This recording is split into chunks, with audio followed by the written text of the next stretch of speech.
Bismillahirrahmanirrahim. Assalamualaikum warahmatullahi wabarakatuh. Sebelum menonton video ini, jangan lupa tekan tombol subscribe dan lonceng notifikasinya agar tidak ketinggalan alur kisah silam selanjutnya. Bismillahirrahmanirrahim. Kisah Nabi Ibrahim, bagian pertama. Asal usul Nabi Ibrahim alaihissalam.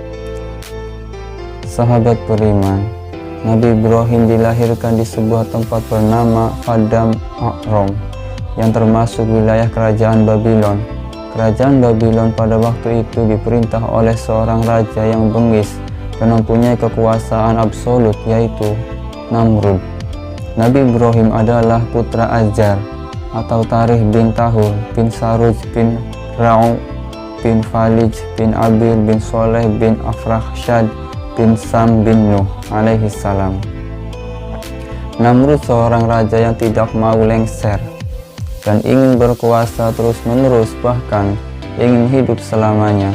Karena itu, ia tidak segan-segan untuk membodohi rakyatnya agar menyembah berhala. Bahkan ia juga memproklamirkan diri sebagai salah satu Tuhan yang harus disembah oleh rakyatnya, sehingga segala perintahnya tak ada yang berani membangkang.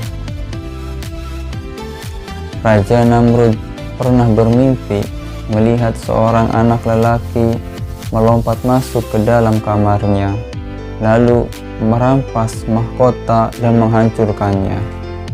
Esok harinya ia memanggil tukang ramal dan tukang tenung untuk menafsirkan arti mimpinya itu. Mimpi tersebut terjadi sebelum Nabi Ibrahim lahir. Tukang ramal mengatakan bahwa anak laki-laki dalam mimpi sang raja itu kelak akan meruntuhkan kekuasaan sang raja. Tentu saja Raja Namrud murka.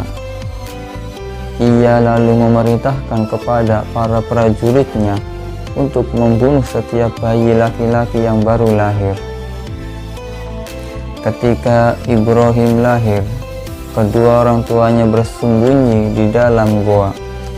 Sejak bayi hingga menginjak remaja, ia dibesarkan di dalam goa.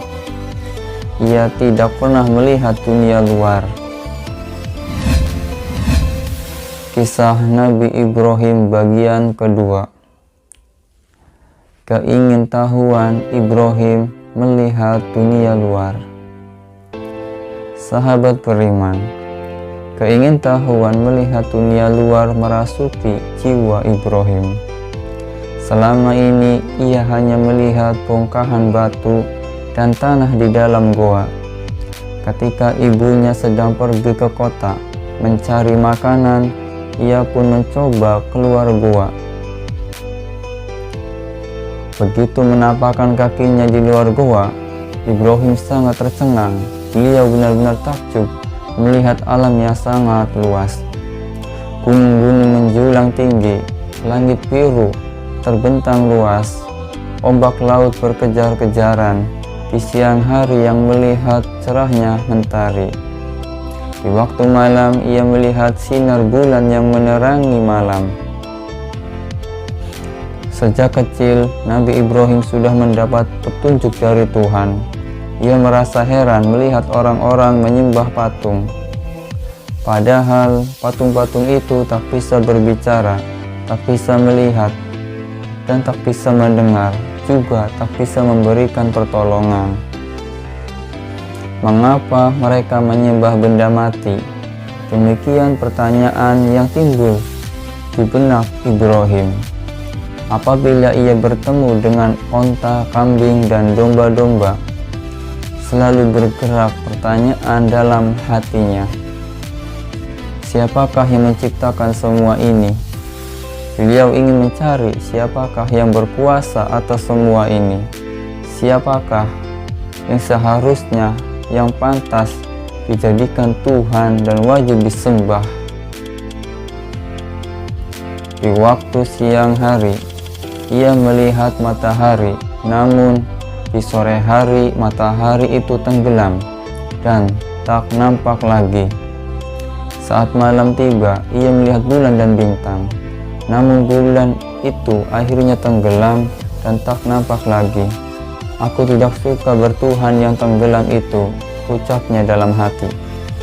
Hingga pada akhirnya Ibrahim dapat menemukan kesimpulan bahwa akal pikirannya yang masih suci besi itu memutuskan bahwa Tuhan adalah yang menciptakan semua alam ini. Berkata dalam hatinya, Tuhanku adalah yang menciptakan langit dan bumi. Tuhanku yang menciptakan manusia, tumbuhan, hewan, dan apa saja yang terdapat di muka bumi ini. Kisah Nabi Ibrahim bagian ketiga. Nabi Ibrahim hadir di tengah-tengah masyarakat. Sahabat beriman, Nabi Ibrahim diizinkan kedua orang tuanya untuk keluar dari gua dan hidup di tengah-tengah masyarakat setelah menginjak dewasa. Dan berita tentang pembunuhan bayi-bayi sudah tidak terdengar lagi.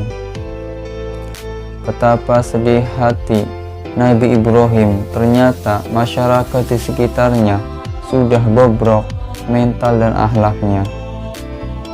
Akal dan pikirannya mereka benar-benar sudah tumpul, sehingga patung dan batu-batu bergambar mereka jadikan Tuhan. Bahkan ayah beliau sendiri adalah tukang pembuat patung yang dijual ke masyarakat. Dan sangat disayangkan, ayahnya juga menyembah patung tersebut. Kemudian Nabi Ibrahim mengadu kepada Tuhan, "Ya Tuhan, aku sedang menderita batin. Aku melihat kemungkaran dan kesesatan. Untuk apakah gerangan akal pikiran yang dikaruniakan Tuhan kepada mereka? Apakah akal pikiran itu hanya digunakan untuk mencari kekayaan dan berbuat kerusakan belaka? Oh Tuhanku, tunjukilah aku.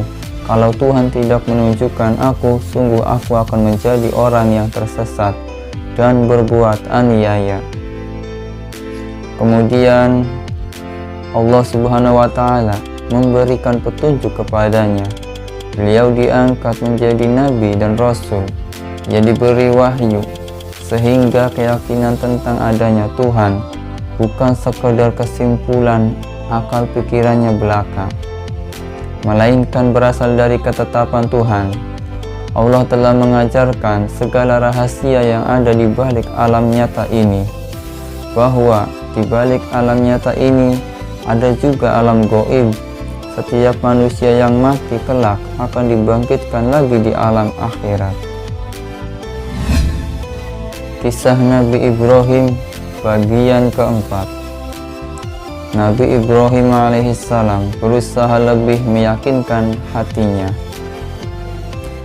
Sahabat beriman, sebenarnya Nabi Ibrahim sudah percaya akan adanya hari pembalasan di akhirat. Pada suatu hari, ia ingin memperoleh petunjuk yang lebih nyata dan meyakinkan hatinya. Maka berdoalah beliau kepada Tuhan, "Ya Tuhanku, perlihatkanlah kepadaku bagaimana Engkau menghidupkan orang-orang mati." Dan Allah Subhanahu wa Ta'ala menjawab permintaan Nabi Ibrahim itu dengan sebuah pertanyaan, "Apakah kamu belum percaya, Ibrahim?"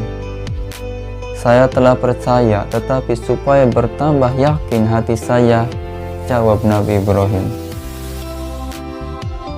Kemudian Allah memerintahkan Ibrahim mengambil 4 ekor burung. Keempatnya dipotong-potong dan tubuhnya dicerai-beraikan atau dipisah-pisahkan. Potongan-potongan kecil dari keempat burung itu dilumatkan, kemudian dijadikan 4 onggok. Masing-masing onggokan diletakkan di puncak 4 bukit yang letaknya berjauhan.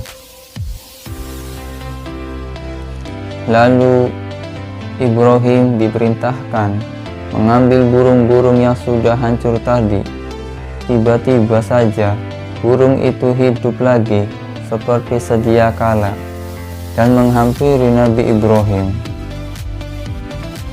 Melihat kejadian tersebut, maka bertambah yakinlah Ibrahim akan kekuasaan Allah yang menghidupkan sesuatu yang sudah mati.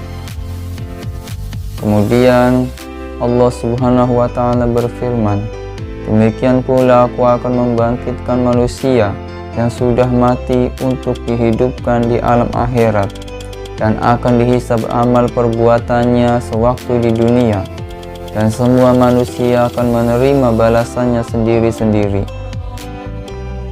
Semoga kisah tersebut dapat menjadikan kita bertambah kuat imannya kepada Allah Subhanahu wa Ta'ala. Amin ya rabbal alamin. Wabillahi taufik wal hidayah. Wassalamualaikum warahmatullahi wabarakatuh.